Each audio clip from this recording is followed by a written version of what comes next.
사람이 자기에게 아까운 것을 잃어버렸을 때 참 너무나도 마음이 아픕니다.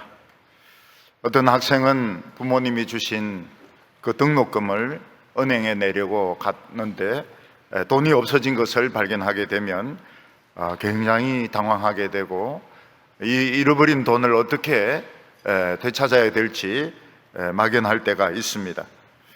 여행하는 분들 중에서 가끔 이렇게 여권을 잃어버리는 분들이 있습니다. 호텔에서 나와서 비행장으로 가는 도중에 여권이 없어가지고 차를 돌려가지고 온데 다 뒤져봐도 여권이 있으면 다행이지만 여권이 없는 경우가 있습니다. 그러면은 그 비행기를 못 타고 또 다른 임시 여권을 얻으려고 하면 굉장히 과정이 복잡해지게 되는 것입니다.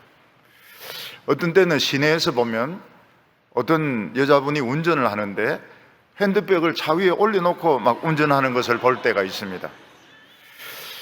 핸드백을 올려놓고 화장 입에 한번 거리고 그냥 올려놓고 그냥 달리는 겁니다. 대개 이제 그럴 때 옆에 차가 막 빵빵 신호해 주면 다행인데 과속을 해가 핸드백 날아가 버리면은 그 안에 있는 카드하고 립스틱하고 분하고 다 없어지게 되는 겁니다. 어떤 중학생은 이렇게 학교를 가다가 봉투를 하나 발견했습니다. 보니까 안에 돈이 있는데 이게 아마 등록금인 것 같아요. 그 학생은 이거 하나님 주신 선물인가 아니면 이걸 누구인데 돌려줘야 되는가 하루 종일 공부가 안 된 겁니다. 봉투 하나 때문에, 돈 때문에 돈에 눈이 욕심이 생겨가지고.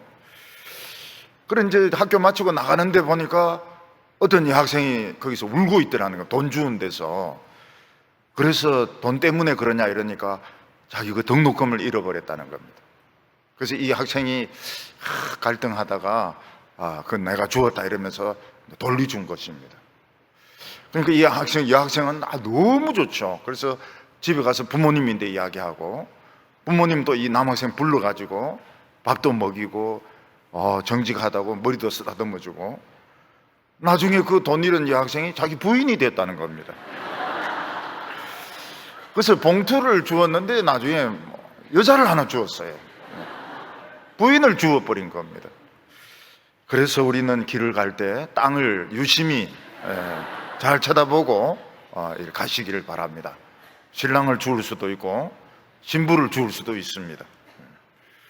사기를 당해서 무슨 공장이나 땅을 뺏겨버리게 됐다든지 또 누구의 업무에 빠지게 되어서 명예를 잃어버리게 되었다든지 또 감옥살이를 하게 되었다든지 또 오해를 받아서 사람들의 그 미움을 받게 되고 따돌림을 당하게 되었다면 그 억울함은 말로 표현할 수가 없을 것입니다. 근데 우리에게 이런 어려운 일이 생기는 것은 우리에 대한 하나님의 어떤 다른 계획이 있는 것입니다. 내가 아무리 시도를 해도 길이 안 열리는 것은 하나님의 확고한 뜻이 있는 것입니다. 아무리 결혼하려고 해도 안 되고 아무리 취직하려고 해도 안 되고 아무리 돈 벌려고 해도 안 될 때는 하나님의 확고한 다른 뜻이 있는 것입니다. 그때는 우리가 기도해야 될 때고 하나님의 뜻을 찾기 위해서 내 생각을 이렇게 바꿔야 될 때인데 우리는 이제 그 기도할 때라는 걸 생각하지 못하고 왜 이렇게 길이 안 열리는가? 왜 이렇게 취직이 안 되는가? 나는 왜 하는 일마다 실패하는가? 이러면서 힘들어할 때가 많은 것입니다. 하나님의 확고한 뜻이 있는 것입니다. 양보할 수 없는 확고한 뜻이 있는 것입니다. 사람마다 생각은 다 다르겠지만 나이 드신 분들은 지금 우리나라를 형편을 어떻게 생각합니까? 나라를 도둑 맞았다 지금 이런 생각을 하고 있습니다. 지금 이제 도둑 맞은 나라를 도로 찾는 것은 쉬운 일이 아닙니다.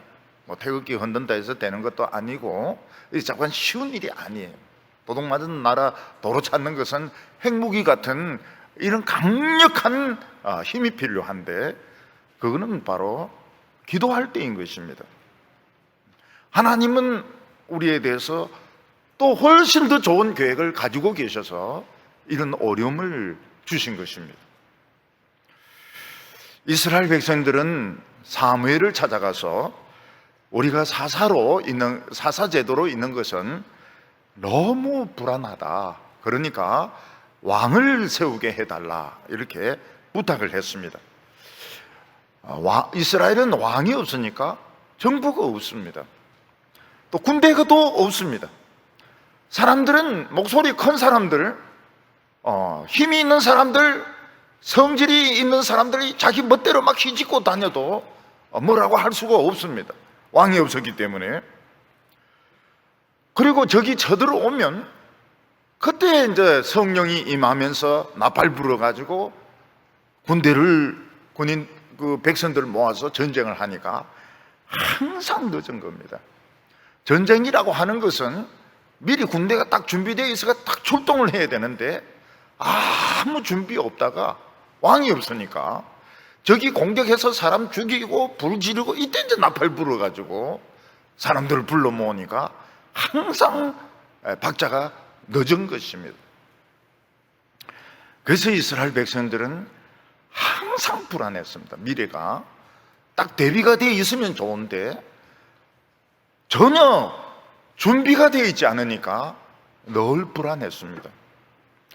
그래서 이스라엘 백성들은 사무엘을 찾아가서 우리에게 왕을 세워달라.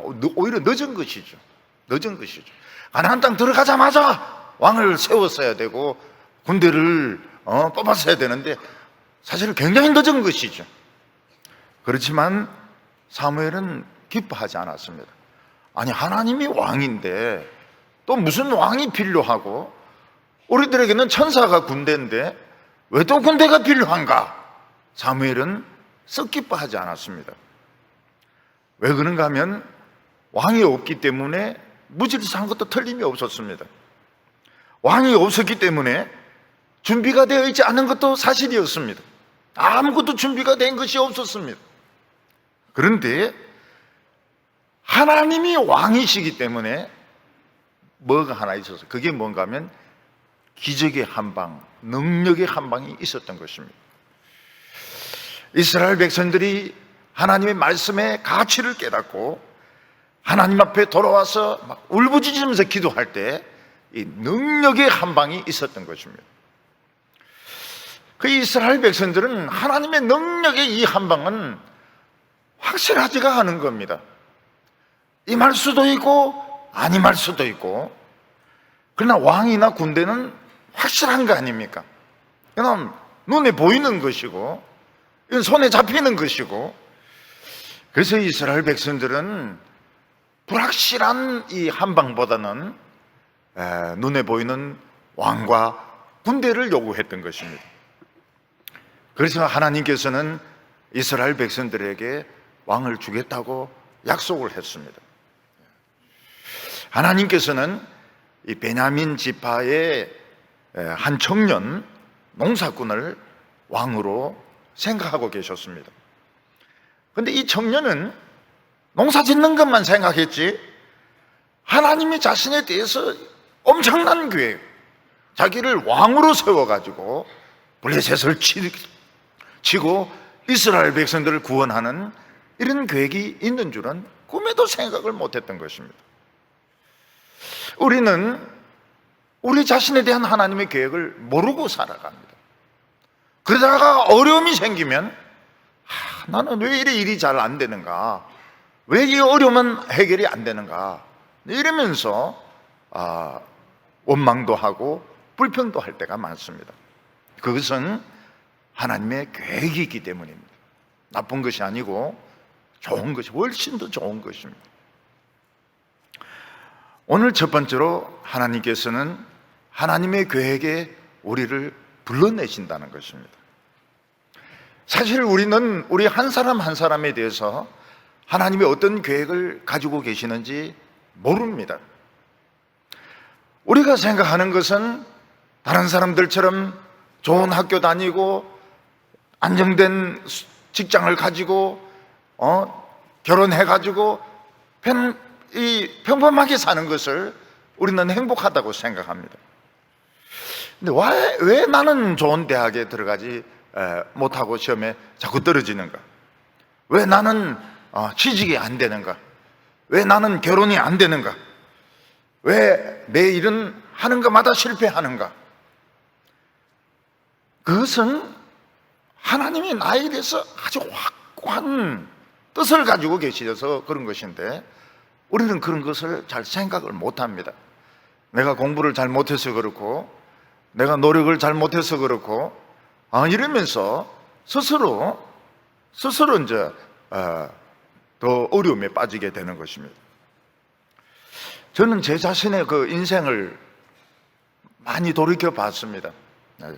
젊었을 때도 많이 돌이켜 봤습니다. 그러면 조금 틀어지면서 제가 원하는 길로 가지를 못했습니다. 중학교 때 시험 칠 때도 너무 굶어 나오니까 이 달리기에서 점수를 못 얻어가지고 떨어지고, 고등학교 시험 칠 때도 그렇고 대학교도 그렇고 모든 내 인생의 길에서 조금 많이도 아닙니다. 조금 몇 프로가 떨어지면서 내 원하는 그런 길을 가지 못했던 겁니다. 그래서 저는 좀 왜 이래 인생길이 이렇게 틀어지는가? 집에 돈만 좀 있었더라면 조금만 좀 내가 욕심을 좀 덜 부렸더라면 참 성공된 길로 갈 수 있었을 텐데, 그런 생각을 많이 했습니다. 목사가 되고 난 뒤에 10년 지나고 난 뒤에도 이 길밖에 없었을까, 그런 생각을 할 때도 있었습니다. 근데 나중에 보니까 확고한 하나님의 뜻이 두사입니다. 목사입니다. 목사. 너는 딴 거 절대로 하지 마라. 너는 절대로 딴 거 해봐야 안 된다. 너는 확고하게 목사다. 그걸 나중에 발견을 한 겁니다. 발견을 했어요. 공부도 하고 싶었고, 공부도 많이 하고 싶었고, 그런데 공부 같은 그런 소리 하지 마라. 나는 너를 딱 계획을 세워놨는데, 너 어릴 때 별명이 뭐냐? 목사 아니었냐? 그러니까 목사의 길을 가야 된다고. 그래서 어릴 때 그 별명을 함부로 지으면 안 됩니다. 함부로. 우리 형은 내보고 목사라고 불렀거든요. 그러니까 목사의 길로 가는 겁니다. 돼지 이렇게 부르면 안 돼요. 우리는 지금 우리 한 사람 한 사람에 대해서 하나님이 어떤 계획을 가지고 있다. 그래서 임신이 안 되기도 하고, 어떤 분은 넷째 아이를 낳기도 하고, 그래서 막 넷째 아이 임신되면 막 웁니다. 셋째 아이까지도 그리 힘들었는데 넷째 아이까지 이렇게 나오면 어떻게 하냐고. 그래서 내가 애 못 낳는 집에 하나 주라고 이랬더니 또 그건 펄펄 뛰면서 어떻게 목사님이 그런 말씀을 다 하실 수 있냐고 말이죠. 애를 남에게 주다니 이러면서 또 절대 안 된다고 그래요. 우리는 이 하나님의 뜻을 모르면서 좀 살아가고 있다가 한 번씩 탁 장애를 만나게 되는 겁니다. 하나님은 베냐민 지파의 그 기스의 아들 사울이란 청년에게 참 놀랍게 좋은 계획을 가지고 계셨습니다. 그를 왕으로 세워가지고 참 위대한 일을 하게 하는 것이 하나님의 계획이었는데, 이 사울이라는 청년은 농사 짓는 것밖에는 관심이 없었습니다. 이 사울이라는 청년은 얼굴도 잘생겼어요. 얼굴도 잘생기고 키도 컸습니다. 굉장히 준수한 사람이었습니다. 사람이 이렇게 잘생겼다 이렇게 할 때 서울하고 이 지방하고는 개념이 많이 다릅니다. 서울은 잘생긴 남자라 이러면 말라야 돼요. 마르고 키가 커야 됩니다. 그리고 배에 왕자가 새겨지면 더 좋습니다. 예. 무슨 말씀인지 알죠? 근육이 있으면은, 예. 근육이 있으면은 그거는 서울 사람들은 잘생겼다고 그래요. 근데 경상도는 그런 사람 못 쓴다 그래요. 그래 이렇게 마르고 뭐 근육 같은 거는 관심이 없습니다. 무조건 커야 돼. 무조건 커야 돼. 사람이 막 크다 하면 야 밥도 많이 먹어야 되고, 예. 참 남자답다고, 예. 남자답다고. 이 개념이 이게 많이 달라요. 예. 그래서 저도 이 대구에 와가 이해를 못했습니다. 저보고 잘생겼다 이래가 이해를 못했어요. 아무리 거울을 보고 연구해도 이게 아닌데 왜 이 할머니들 중에서는 그런 좋은 말씀을 하시는 할머니가 계실까? 그때 딱 느낀 것이 뭔가 하면 이 개념이 다르구나. 개념이. 서울에서는 그런 말 한 번도 들은 적이 없거든요. 교인들이 기껏 한다는 말이 우리 목사님은 잘생긴 분 아니지만 설교는 참 잘하신다고, 이게 이제 최대의 칭찬인데 대구에 오니까 딱 개념이 틀리더라고요. 벌써 사람은 저래야 된다고, 강대상에 섰을 때 막 큼직해야 된다고 이렇게. 그래서 참 대구는 복받은 도시구나 이런 생각이 드는 겁니다. 이 사울은 키도 크고 아주 준수하게 생긴 사람이었습니다. 9장 2절을 보면 기스에게 아들이 있으니 그의 이름은 사울이요 준수한 소년이라. 이스라엘 자손 중에 그보다 더 준수한 자가 없고 키는 모든 백성보다 어깨 이만큼 컸더라. 뭐 사울이 잘생겼다 못생겼다 이런 걸 떠나가지고 하나님은 사울에 대해서 계획을 가지고 계셨습니다. 그것은 이스라엘의 초대 왕이 되어서 이스라엘 백성들을 블레셋 손에서 건져내는 위대한 이런 장군이 되는 것이었습니다. 왕이면서도 장군이 되는 것이었습니다. 근데 사울은 하나님이 자신에 대해서 그런 계획을 가지고 계시리라고는 꿈에도 생각을 못했던 것입니다.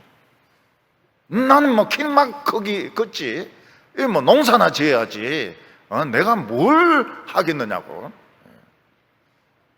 전에 그 야구 선수 중에서 참 진짜 키만 크고 무식하게 생긴 분이 계셨어요. 근데 홈런은 또 굉장히 많이 때렸습니다.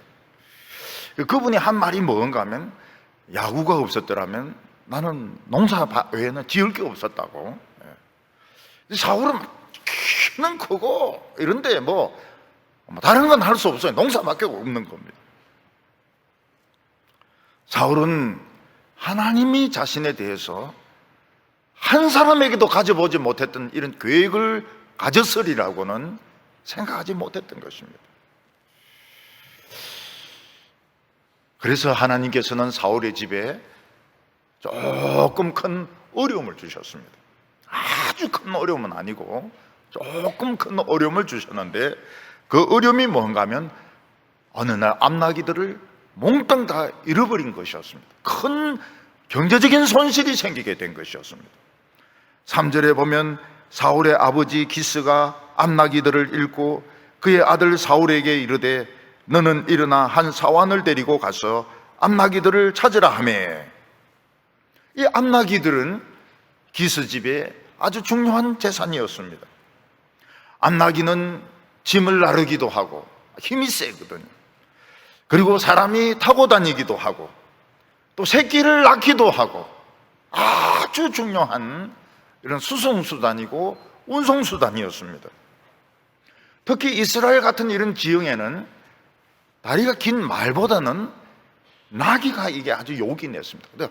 왕도 나귀를 탔습니다. 예수님도 나귀를 타셨는데 이 이스라엘 지형에는 나귀가 이게 딱 맞았던 것입니다. 아마 이 암나귀가 여러 마리가 있었고 아마 새끼도 있었던 것 같은데 어느 날 몽땅 이 나귀들이 다 가출을 해버렸습니다. 사라져버렸습니다. 이제 말을 타고 이 나귀를 타고 어디 갈 수도 없습니다. 짐을 나를 수도 없습니다.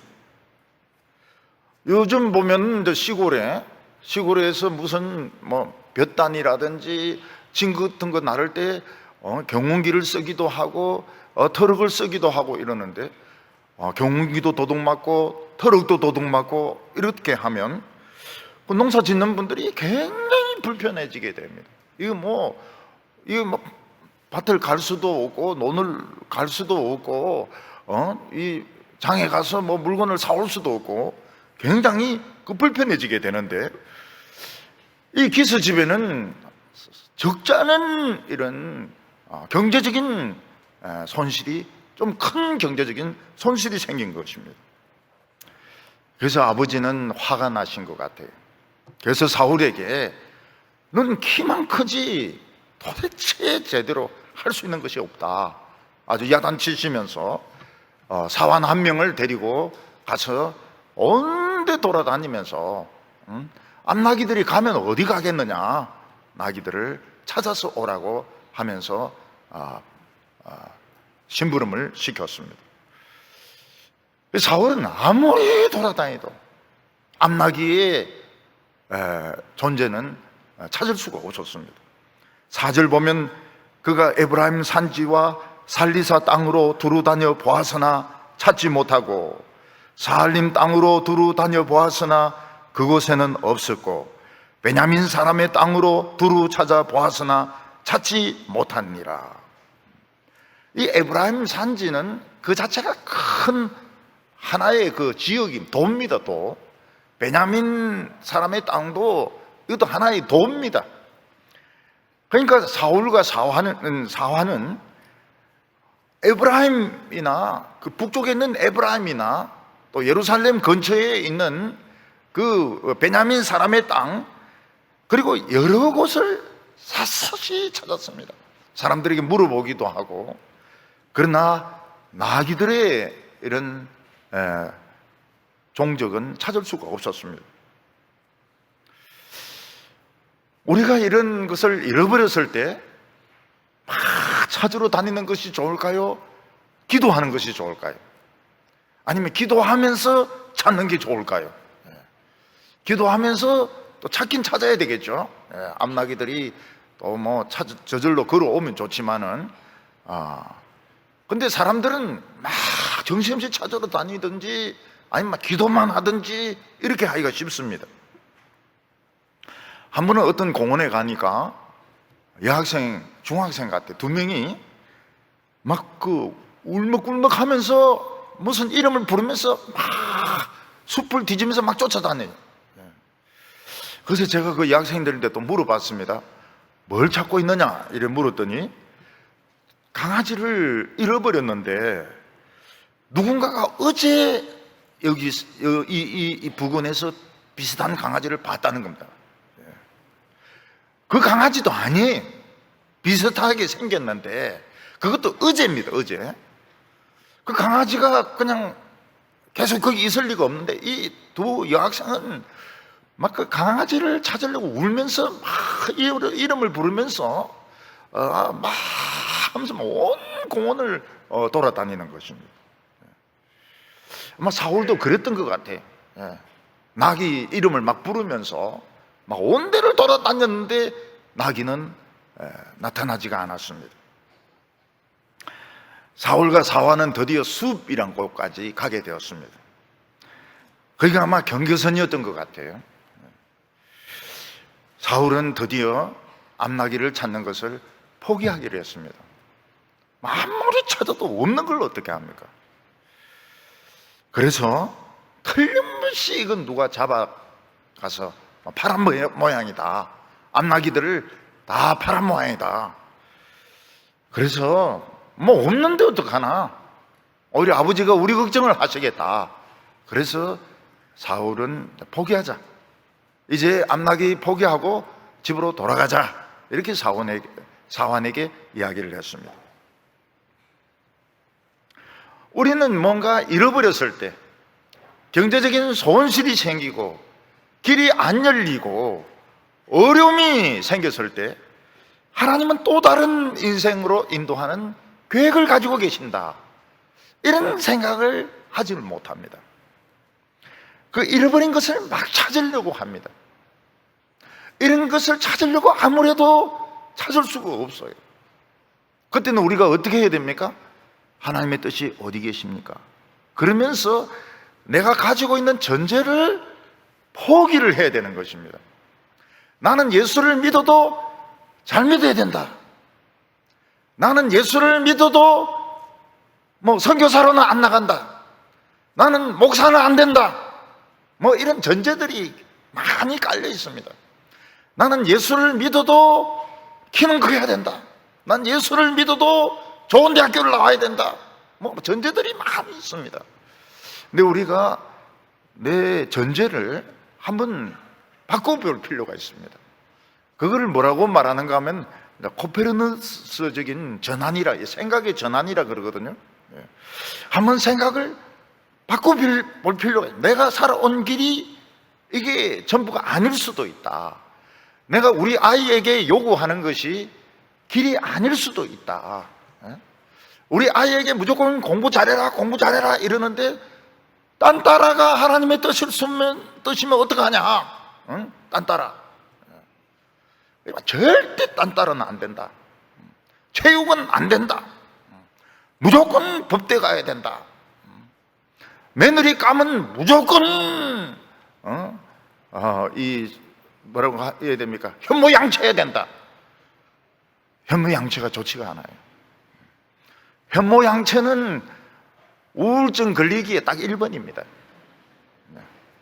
현모양처, 저도 그렇게 생각했거든요. 저도 어렸을 때 현모양처 그런 여자와 결혼해야 되겠다 이런데 딱 철이 들면서 보니까 이 큰일 났다 이거 현모양처하고 결혼하면은 저도 이게 생각이 복잡한데 또 옆에 있는 사람도 복잡하면 우리는 완전히 이거는 콩가루다.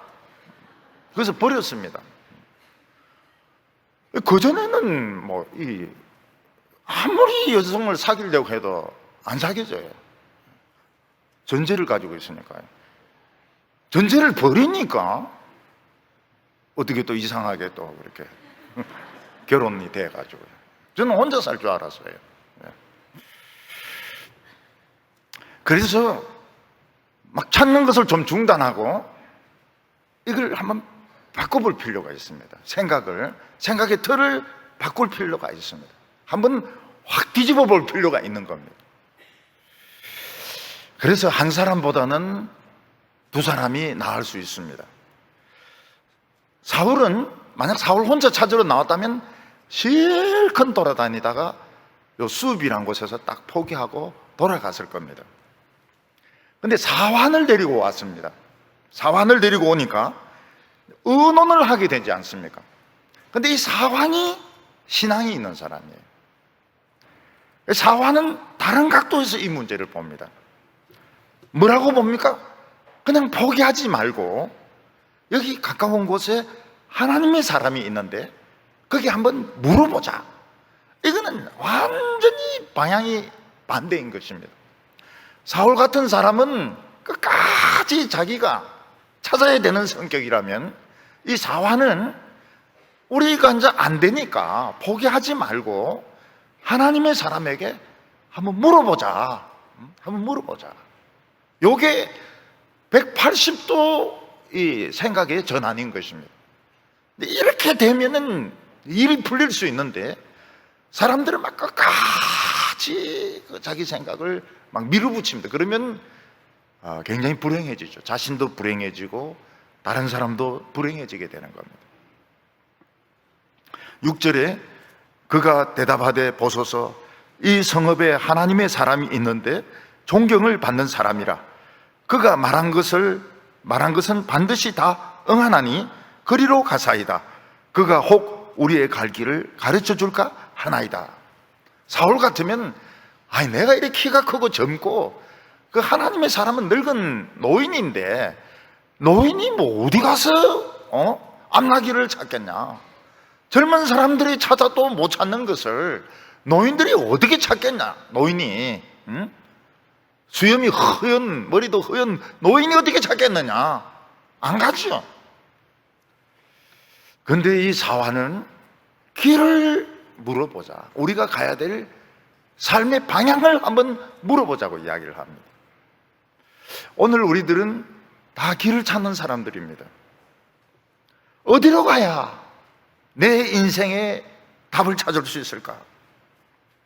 이 사화는 우리 하나님의 사람에게 가서 한번 물어보자. 다른 말로 말하면 하나님의 말씀을 한번 들어보자. 이게 완전히 다른 180도 다른 생각의 전환인 겁니다. 생각을 확 바꿔버리는 것입니다. 우리는 모두 아름답고 행복한 삶을 살고 싶어 합니다. 그러나 점장이가 아닌 다음에는 뭐 이 길로 가라, 이 대학으로 가라, 그렇게 말할 수 있는 사람은 없습니다. 뭐 연대 가야 될지, 고대 가야 될지, 서울대 가야 될지, 그걸 말해주는 사람은 없습니다. 근데 하나님 말씀을 들으러 가는 그 자체가 인생의 방향을 바로잡는 것입니다. 하나님의 말씀을 들으러 가는 것이 첫걸음입니다. 하나님의 말씀을 안 들으면 어떻습니까? 절대로 길을 못 찾습니다. 우리 인생의 어려움은 쉬운 문제는 하나도 없습니다. 여러분, 이스라엘 백성들이 40년을 광야에서 돈 것을 생각을 해보면 그 광야에서 빠져나온다는 것이 얼마나 어렵고 가나안 땅을 차지한다는 것이 얼마나 어려운지 알게 됩니다. 우리 인생의 문제는 쉬운 것이 하나도 없습니다. 아기 키우는 거 어렵습니다. 청소년들 더 어렵습니다. 청년 더 어렵습니다. 결혼식이 있다고 끝난 줄 압니까? 아닙니다. 애 데리고 또 옵니다. 인생은 끝없이 늙는 것은 더 어렵습니다. 늙는 것은 사춘기보다 더 어렵습니다. 하나님의 말씀을 듣는 것이 첫걸음입니다. 첫걸음, 바른 길을 찾는 첫걸음입니다. 눈에 보이는 거 없어도, 손에 잡히는 거 없어도 이게 첫걸음입니다. 오늘 두 번째로 이 사무엘하고 사울이 만나게 되는 것입니다. 사울은 사환의 생각을 들어보니까 괜찮은 것 같아요. 뭐 기왕 이렇게 고생했는데 포기하고 집에 가는 것보다는 그 고생한 것이 아까우니까 하나님의 사람인데 가서 한번 물어보자. 나쁜 생각은 아닌 것 같아요. 근데 사울은 망설였습니다. 왜냐하면 하나님의 사람을 찾아가려고 하는데 이렇게 며칠 동안 먼지를 뒤집어 쓰고 참 돌아다니면서 씻지도 못하고 피곤한 이런 꾀죄죄한 모습으로 찾아가는 것이 참 부끄러웠던 것입니다. 아니, 하나님의 사람을 찾아가려면 막 선물도 가지고 또 깨끗하게 씻고 좋은 옷을 입고 정정당당하게 이렇게 좀 찾아가고 싶은데 앞나기도 잃어버렸고 말이죠. 얼마나 정신이 없으면 앞나기를 다 잃어버렸느냐, 이런 책망을 하면 어떻게 합니까? 키는 큰 게 말이야, 얼마나 딴 데 정신을 팔면 앞나기를 다 잃어버리느냐고. 그리고 선물이 없었습니다. 선물을 좀 드려야 되는데 선물이 없었어요. 그래서 사울이 망설입니다. 7절에 사울이 그 사환에게 이르되 우리가 가면 그 사람에게 무엇을 드리겠느냐? 우리 주머니에 먹을 것이 다 하였으니 하나님의 사람에게 드릴 예물이 없도다. 무엇이 있느냐 하니, 우리가 하나님께 돌아가는데 마지막 장애가 있습니다. 그게 무엇인가 하면 자존심입니다. 하나님께 돌아가는데 무슨 이 선물을 가지고 가야 되는데, 목사님 방에 찾아갈 때 뭔가 손에 선물을 하나 가지고 가야 되는데 너무 어려워가지고 주스 살 돈도 없고 말이죠. 아무것도 없이 빈털터리로 어떻게 찾아가느냐. 여러분, 그럼 뭐 한다 가지고 오는데, 그거 가지고 올 필요가 없어요. 그냥 오면 되는데 그걸 누가 이상한 걸 가르쳐 준 것 같아요. 목사님에게 찾아갈 때, 선지자에게 찾아갈 때 빈손으로 가지 마. 선지자는 뭐 가지고 가도 될지 모르겠지만 목사님인데는 그 가지고 올 필요가 없어요. 네. 목사님은 많기 때문에, 주스도 많고, 말린 버섯도 많고, 그렇기 때문에 미역 그런 것도 많고 이렇기 때문에 누가 그런 걸 가르쳐 주는지 몰라요. 이 기스가 가르친 것 같아요. 기스. 벌써 이름이 기스 아닙니까? 그 아버지가 그런 걸 가르친 거예요. 선견자를 찾아갈 때, 선견자는 이제 선지자 옛날 명칭이 선견자입니다. 선견자를 찾아갈 때는 반드시 빈손으로 가지 말고 선물을 가지고 가라. 선물 필요가 없어요. 선물 필요가 없습니다. 빈손으로. 빈손으로. 아니 지금 인생 상담을 하고 이러는데 그런 것을 따질 필요가 없습니다. 근데 사울은 내가 부끄러워서 안 되겠다고.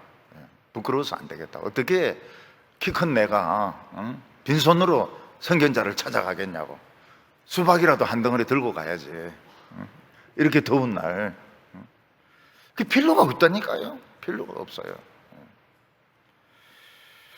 그러니까 이 사환이 머리가 좋아요. 자기가 돈이 반세계를 있는데 돈을 빌려주겠다는 겁니다. 돈을 빌려주겠으니까 이 돈을 선물로 드리자고. 그래서 성경에서 최초로 돈을 빌려가지고 헌금한 사람이 사울입니다. 우리도 어떤 때 보면은 그 평신도 때 돈이 없으면 옆에 사람 막 찌르면서 돈 좀 있냐 이래가 빌려가지고 헌금 낼 때가 있는데 원조가 사울입니다. 사울. 안 내도 되는데 10절에 사울이 그 사환에게 이르되 내 말이 옳다 가자 하고 그들이 하나님의 사람이 있는 성읍으로 가니라. 근데 이제 그 반세겔 돈이 있다 그러니까 이제 그때서야 이제 사울이 그래도 내 체면을 세우게 되었구나 이렇게 해서 내 말이 옳다. 하나님의 사람이 있는 성읍으로 가자 이러면서 가게 된 것입니다. 참 이게 털어졌으면 어떻게 자존심 내세워가지고 아니 내가 이 키 큰 체면에 말이지 선물도 없이 가겠냐고 이러면 뭐가 날아갑니까? 왕이 날아갑니다. 왕자리가 날아가는 겁니다. 쓸데없는 그 자존심 때문에 왕자리가 날아가는 거예요. 그 쓸데없는 그 고집 때문에 하나님의 축복이 날아가는 겁니다. 그래서 자존심, 이 고집이 안 좋아요. 왜 이게 안 좋다는 걸 아는가 하면은 제가 그 자존심이 세고 고집이 세거든요. 그래서 그 손해본 것을 계산할 수가 없습니다. 지금은 자존심 세고 고집 센 사람을 별로 좋아하질 않아요. 아이고 저 사람도 손해본 거 계산해보면은 저 엄청날 걸 그런 생각이 드는 겁니다. 자존심 버리고 고집 버리고 좀 고개 좀 숙이고 그렇게 하면은 왕자리가 오는데 하나님의 축복이 오는데 위험했죠. 그러니까 누구하고 사귀느냐 이 굉장히 중요한 겁니다. 친구가 굉장히 중요해요. 부인이 중요하고 남편이 중요한 겁니다. 특히 이 사울 같은 사람은 자존심이 세기 때문에 막 잔소리 퍼부으면 반발합니다. 반발해요. 내보고 빌려가지고 뭐 이런 식으로 막 반발할 가능성이 있는데 이제 이 사환이 설득시킬 수 있는 지혜가 있는 겁니다. 그래서 이 사환이 만약 끝까지 사울을 지켜주었더라면 사울의 인생은 그렇게 비참하게 망하지 않았을 겁니다. 나중에는 진짜 사울을 설득시킬 수 있는 사람이 없는 거예요. 전부 군인이고 장군이고 확 소리 지르고 한판 붙으려고 하고 이러니까 이 사울의 고집을 요나단도 못 끊어. 왜냐하면 그 아들 요나단도 성질은 불 같거든요. 다윗은 좋아했지만 성질은 불이거든요. 그러니까 이 설득을 시킬 수 있는 사람이 필요한 것입니다. 아무리 고집이 세고 악하다 하더라도 요런 또 가능성도 있고요. 또 이렇게 하면 마음이 바뀌는 겁니다. 마음이 바뀌어요.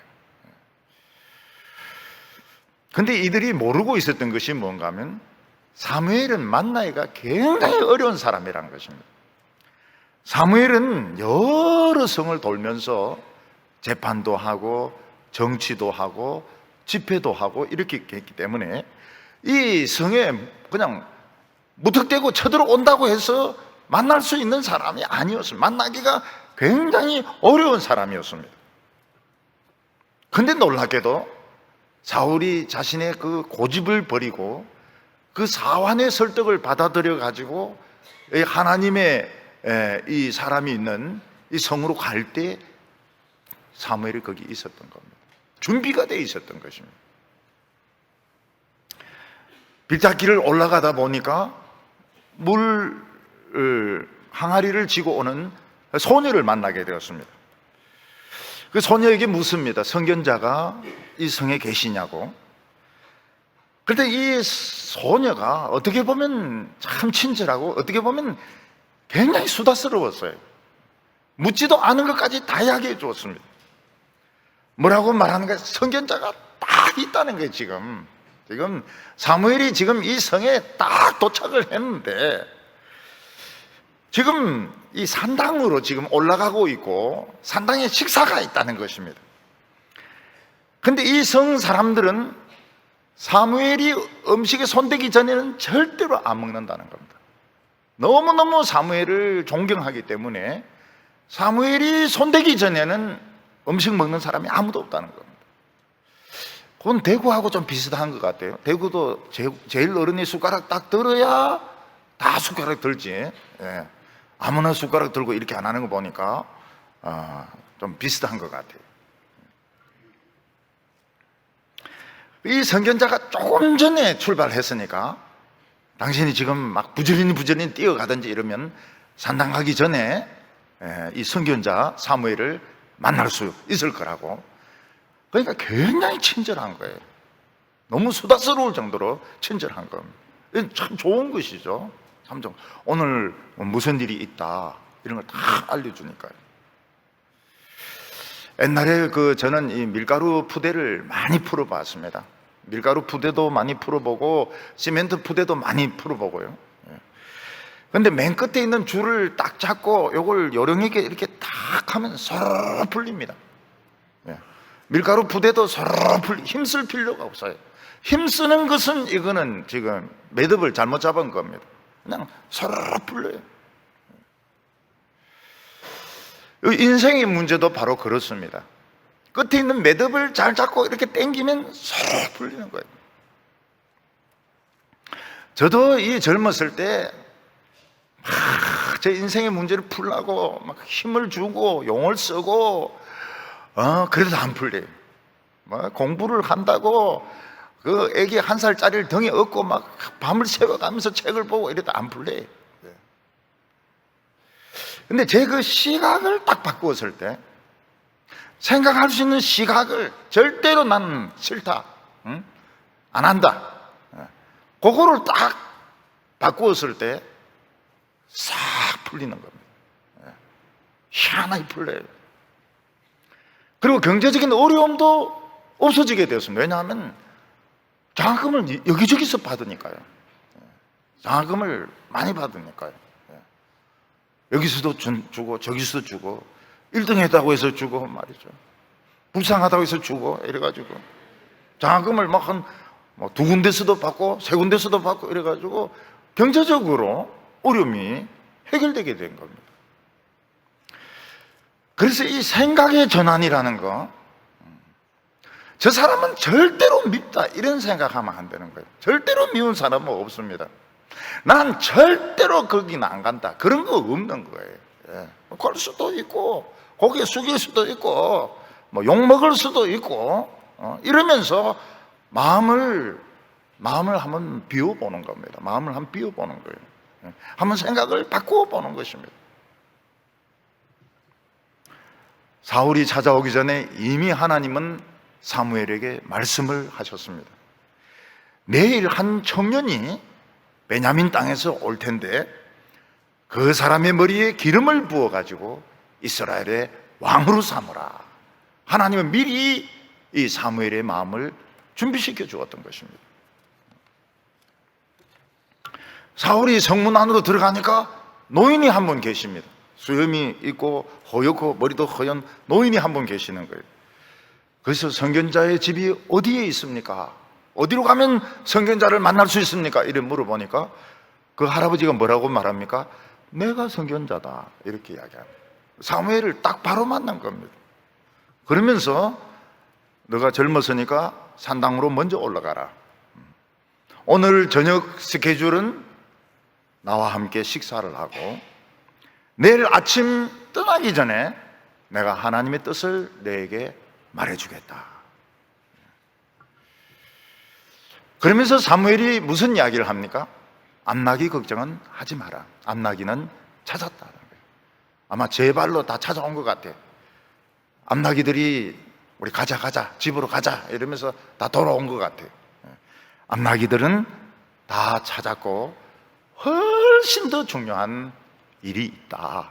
그거를 내가 내일 너에게 이야기해 주겠다고 스케줄을 이야기해 주었습니다. 이 스케줄을 이야기해 준다는 건 굉장히 중요한 것입니다. 그것은 더 이상 그 사람이 객이 아닌 거예요. 이 사람은 이미 이 하나님의 플랜에 포함되고 있는 것입니다. 그래서 이 말씀을 듣는 것이 굉장히 중요합니다. 왜냐하면 말씀을 듣지 않으면 아웃사이드입니다. 아웃사이드. 언제까지나 아웃사이드입니다. 근데 하나님의 말씀을 들으면서 그 계획 속에 들어가게 되는 겁니다. 그래서 오늘 저녁의 스케줄은 같이 식사하는 것이다. 그리고 내일은 내가 하나님의 뜻을 이야기해 주겠다. 너 마음에 있는 생각도 이야기해 주겠다. 이게 사무엘의 이야기였습니다. 오늘 여기 세 번째로 드디어 하나님의 계획이 드러나게 됩니다. 청년 사울은 사무엘의 말대로 산당에 갔습니다. 가니까 훌륭한 그 어른들, 지도자들이 한 30명 정도 거기에 있었습니다. 거기서 서열을 따지면 사무엘은 어디에 앉아야 되는가 하면 맨 꼴찌 자리에 앉아야 됩니다. 사무엘은 사울은 아무것도 아니니까요. 거기 지금 지도자들이 지금 앉아 있는데, 사울은 정말 아무것도 모르는 그런 이제 청년이고, 소년인 것입니다. 소년이 청년입니다. 성경에 소년 이런 건 다 청년을 말하는 것입니다. 맨 구석 자리에 이제 앉아 있는데 사무엘이 들어와서 뭐라고 말합니까? 최고 상석에 딱 앉게 합니다. 그리고 그 요리사에게 무슨 이야기를 합니까? 내가 따로 이렇게 준비해 두라고 한, 따로 구별해 두라고 한 그 넓적다리와 그 붙은 그 갈비살을 가지고 오라고 했습니다. 최고로 맛있는 거죠. 최고로 맛있는 부분. 여러분 30명 정도가 먹으려고 하면 소를 잡은 겁니다. 소. 염소나 양은 적죠. 30명이 먹기에는 적습니다. 10명 정도 먹기는 좋은데 한 30명 먹으려면 소를 이제 잡은 겁니다. 하나님께 제사 드리면서 소를 잡은 것입니다. 근데 그 넓적다리와 거기에 이제 쭉 붙어 있는 이 갈비살, 이거는 뭐 최고의 부위죠. 최고의 부위죠. 그거를 사울 앞에 탁 펼쳐놓고 전부 다 먹으라는 겁니다.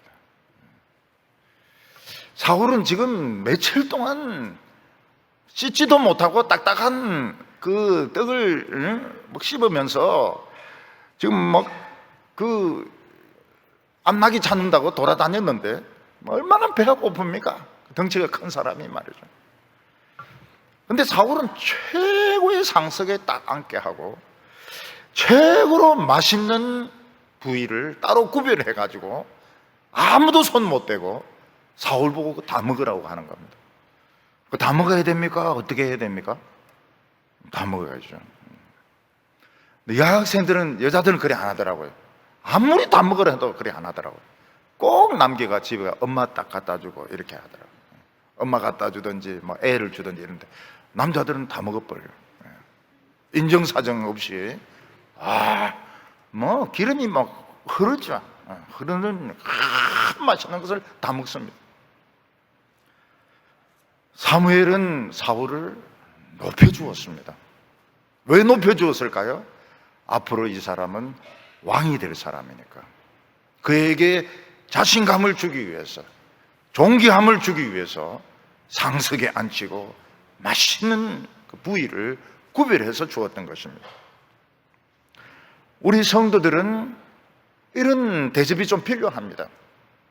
왜냐하면 고난당하고 연단받고 이러면서 자신감을 굉장히 많이 잃어버리거든요.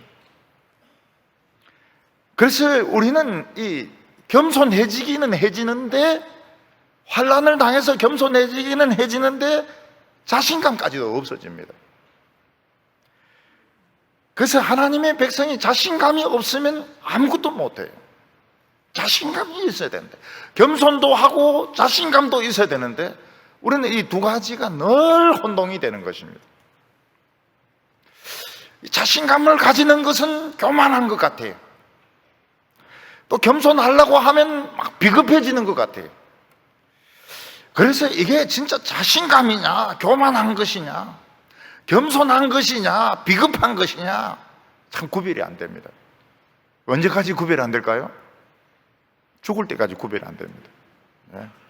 자신감도 있고 교만하기도 하고, 그러니까 또 두드리 맞기도 하고 막 그러면서 이제 살아가는 겁니다. 구별이 잘 안 돼요.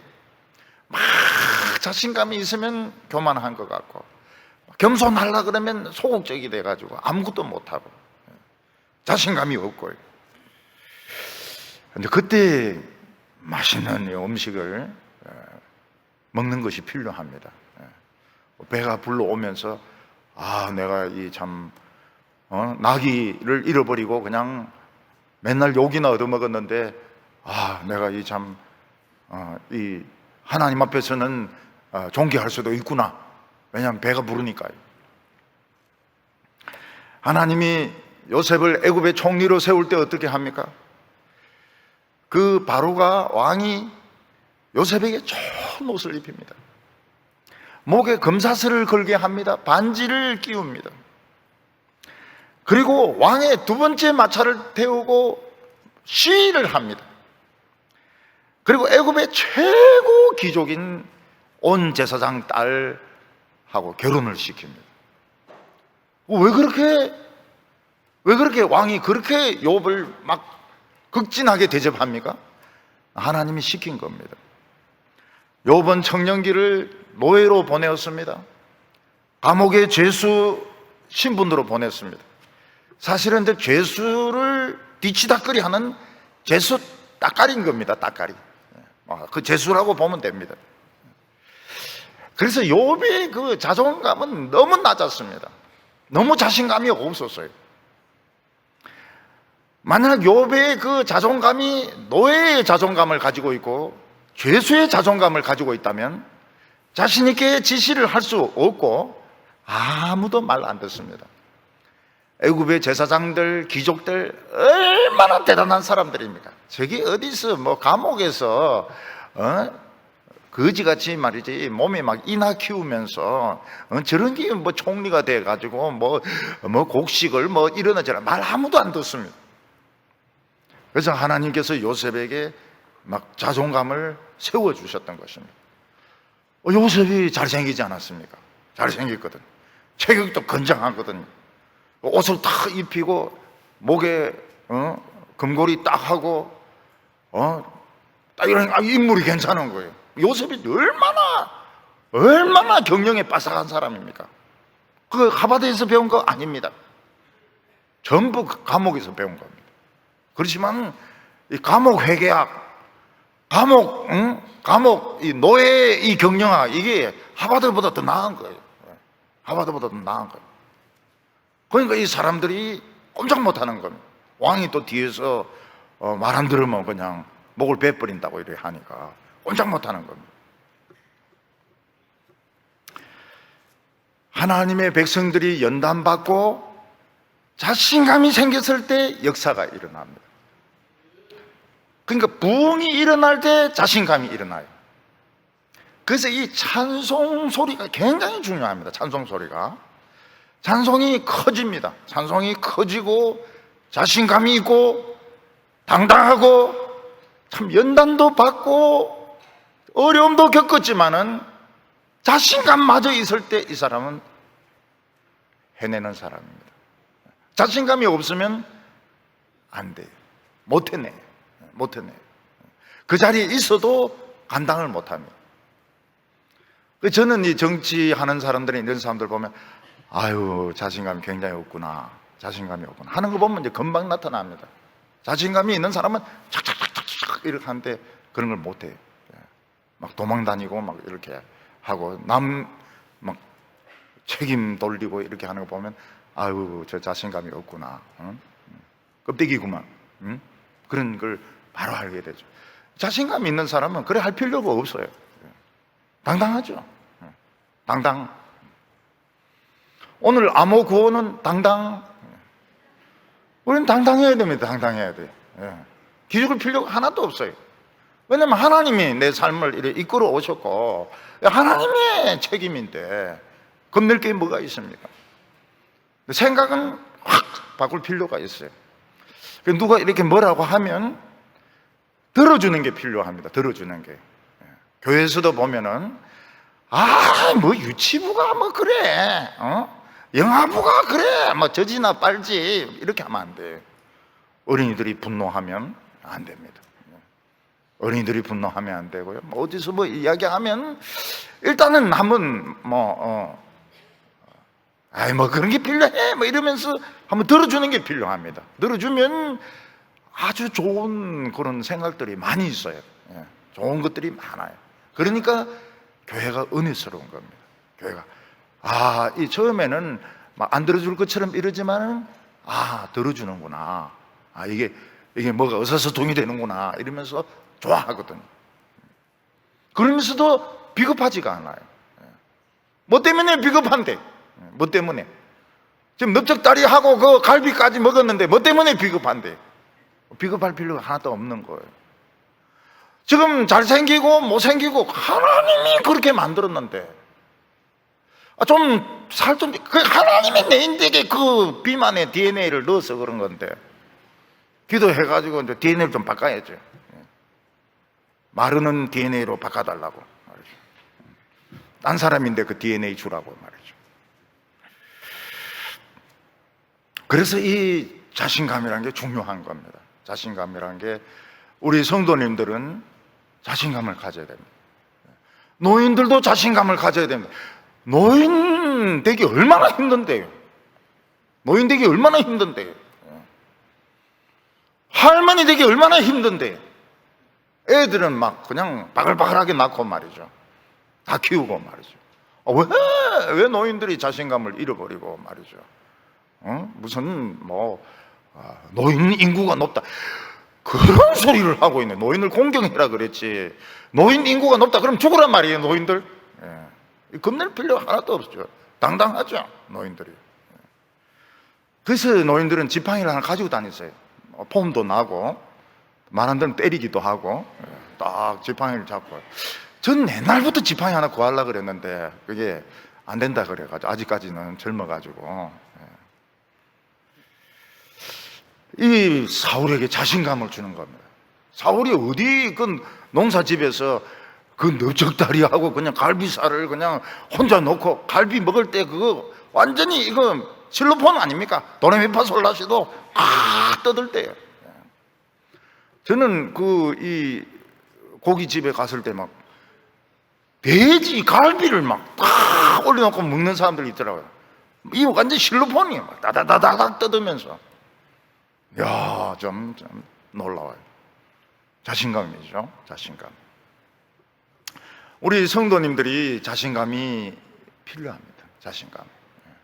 뭐 다른 사람이 나를 어떻게 보느냐 그거는 자기 사정이고 나는 하나님의 사랑을 받는 사람이다. 근데 아무도 그 갈비살을 안 주면 어떻게 할까요? 사울은 갈비살을 준비해 놨다가 탁 주는데 아무도 나를 몰라보고 안 주면 어떻게 합니까? 자기가 사 먹으면 돼요. 자기가 자기에게 상을 주는 겁니다. 자기가 자기에게 상을 주는 거예요. 아무도 나에게 상을 안 주니까. 어떤 부인은 자기가 자기에게 상을 줍니다. 너무 대단하기 때문에. 그래서 어느 날 딱 가서 루이비통 가방을 딱 사오는 거예요. 왜 샀냐 이렇게 할 때 내가 나에게 상을 줬다고. 뭐가 잘했는데? 아유, 환난을 이기고 말이죠, 오늘까지 살아남은 거 내가 생각해도 너무너무 잘해가지고 내가 나에게 상을 준다고요. 저도 저에게 상을 줄 때가 있었습니다. 아무도 상을 안 주더라고 보니까. 그래서 그냥 상을 줘버렸죠. 기분은 뭐 엄청 좋더라고요. 저는 사실 상을 별로 못 받아봤어요. 왜냐하면 학교를 잘 안 다녀가지고요. 학교를 못 다녀가지고 이 상을 별로 못 받아봤어요. 졸업할 때 막 우등상 이런 건 받아봤지만은, 1등상 이런 건 받아봤지만은, 중고등학교를 다녀야 이 상을 많이 받는데 상을 별로 못 받았어요. 목사가 되고 나니 더 상이 없어요. 제가 막 그냥 상을 줘버리는 거예요. 먹어버리는 거예요. 갈비, 넓적다리하고 갈비하고 막. 지금은 먹지도 못합니다. 근데 여러분들도 상 주세요. 자기인데 상을 주세요. 예쁜 브라우스 막 사버리세요. 왜 브라우스가 필요한가? 자존감이 필요하다. 여기 20절에 보면 온 이스라엘이 사모하는 자가 누구냐? 너와 내 아버지의 집이 아니냐? 지금 청년 사울이 생각하는 안락입니다. 안락. 농사를 짓는 것이었습니다. 심지어는 사울은 왕이 되고 난 뒤에도 농사를 지었습니다. 얼마나 농사를 중요하게 생각했던지. 그런데 하나님은 사울을 온 이스라엘이 사모하는 자로 준비해 놓고, 보기를 학수고대하는 사람으로 준비해 놓고 계셨습니다. 오늘 우리나라 청년들, 외국 청년들이 막 그 보기를 사모하는 사람들은 보니까 방탄소년단들이더라고요. 방탄소년단 이러니까 막 뭐 몇십만 명씩 모여요. 몇십만 명씩. 오늘 우리나라에도 필요한 사람들이 참 많습니다. 너무너무 필요한 사람들이 많아요. 너무너무 필요한 청년들이 많아요. 나라의 국방을 바로잡고, 그리고 정치를 바로 하고, 사법 제도들을 바로 세우고, 참 이 거짓말 하지 않는 이런 정치를 하고, 훌륭한 의사들, 이런 사람들이 너무너무 많이 필요하게 되었습니다. 왜냐하면 사람들이 다 변질이 되어버렸어요. 그런데 우리는 지금 아무것도 모르고 있습니다. 내가 무엇을 해야 될지 모르고 있습니다. 그냥 오로지 대기업에 취직하고, 남의 결혼하고, 남의 아기들 낳고, 그리고 막 늙어가고. 하나님이 왜 사울을 택하셨을까요? 그가 겸손한 사람이었고 사환의 말을 들을 줄 아는 자였습니다. 사환의 말을 들을 줄 아는 자였습니다. 남편은 어떤 남편이 좋은 남편입니까? 부인의 말을 들을 줄 아는 남편이 좋은 남편입니다. 아, 시끄럽다 시끄럽다, 그건 망합니다. 쫄딱 망해요. 아, 교회 가자 이러면 교회 가고 말이죠. 가방 들으라 이러면 가방 들고 말이죠. 기도해라 그러면 기도하고 말이죠. 이런 남편이 복된 남편이죠. 아, 시끄럽다 시끄럽다 이렇게 하고 막 잠이나 자고 텔레비나 보고 빨리 망합니다. 요즘은 뭐 그 돌연사도 많기 때문에 빨리 망합니다. 아, 여보, 매일 성경 사서 큐티해요. 아, 그거 필요할까? 그러면서 또 사가지고 하고 말이에요. 금요 기도회 가자고. 아, 가야 되나? 이래 또 오고 말이죠. 그래가지고 훌륭한 사람들 많아요. 훌륭하게 된 사람들 굉장히 많아요. 하나님은 사울에게 기회를 주신 겁니다. 위대한 기회를 주신 거예요. 이때 사울이 마음을 딱 먹고, 좋다, 하나님이 나를 농사 짓는 데서 왕으로 세우셨다. 좋다, 내가 죽을 때까지 한 믿음으로 나가보자. 이러면 사울은 진짜 위대한 그런 지도자가 되는 겁니다. 왕이 되고 나니까 두려움이 더 많아졌어요. 왜냐하면 왕자리를 뺏길 것 같으니까요. 사람이 가난하면 겁이 없습니다. 근데 돈이 있으면 겁이 나요. 돈이 있고 기업체 회장이고 높은 자리에 올라가면 겁이 굉장히 많습니다. 이거 놓치기 싫어가지고요. 그래서 우리에게는 믿음이 필요합니다. 아무리 지금 결과가 좋지 못하고 다른 사람이 욕한다 하더라도 나는 믿음으로, 하나님을 믿는 믿음으로 욕해라. 창피해도 좋다. 나는 끝까지 믿음으로 가겠다. 그 사람이 아름다운 삶을 살게 됩니다. 오늘 우리 성도님들 다 자존감, 아름다운 자존감들 다 회복하고 하나님의 축복받는 성도들 다 되시기를 바랍니다. 기도드리겠습니다. 거룩하신 하나님 아버지, 오늘 저희들을 하나님의 산성으로, 하나님의 성전으로 불러주셔서 세상에서 들을 수 없는 말씀을 주시니 감사합니다. 우리는 마치 들나귀 같아서 내 고집대로, 내 성질대로 끝까지 가려고 합니다. 하나님께서 우리의 인생을 막으시고 때로는 어려움을 주셔서 하나님 앞에 무릎 꿇게 하여 주시고 하나님을 찾게 하여 주시니 감사합니다. 오늘 저희들이 모두 하나님의 기름진 음식을 먹고 우리 모두 변화되게 하여 주시옵소서. 하나님의 성령의 기름 부음을 받게 하여 주시옵소서. 하나님의 축복받는 자신 있는 성도들 다 되게 하여 주시옵소서. 예수님의 이름으로 기도하옵나이다.